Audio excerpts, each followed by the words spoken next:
नमस्कार साथी हो। एउटा सानो आफ्नो मनमा लागेको पीडाहरू भनौँ, आफ्नो गुम्सिएका कुराहरूलाई मैले सामाजिक सञ्जालमा हल्का राख्ने गरेका छु र गर्ने पनि छु। र सामाजिक सञ्जालमा राखेर के नै हुन्छ भन्ने कुरामा म के भन्छु भने, हाम्रो भित्रमा लागेका कुराहरू, आफूलाई असन्तुष्ट लागेको कुराहरू राख्ने गर्नुहोस्, ताकि मैले कुरा राखेको कुरा दुईजनालाई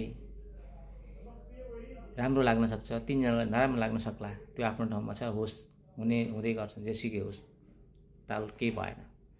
तर आफूलाई राखेको कुराहरू आफैभित्र गुम्स्याएर नराख्नुहोस्।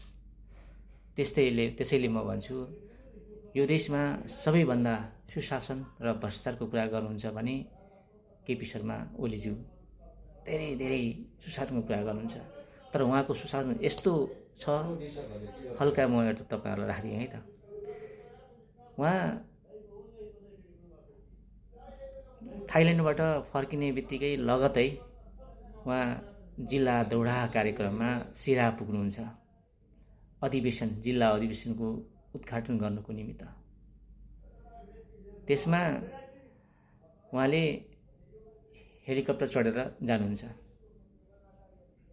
केपी शर्मा ओलीज्यू देशको प्रधानमन्त्री हो, पार्टीको प्रधानमन्त्री होइन।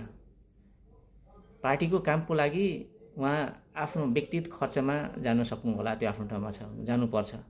तर नेपाल सरकारको हेलिकप्टर चढेर जान पाउनुहुन्न, किनभने उहाँले आफ्नो व्यक्तिगत कामको लागि नेपाल सरकारको केही पनि युज गर्न पाउनुहुन्न, किनभने उहाँ व्यक्तिगत खर्चको लागि आफ्नो व्यक्तिगत पर्सनल खर्चमा जानुहुन्छ भने ठिक छ, त्यसमा हाम्रो अब्जोस छैन। र त्यहाँ गइसकेपछि उहाँको यस्तो किसिमको सुशासन आउँछ त्यहाँका स्थानीय नेकपा एमालेका झोलेहरूबाट।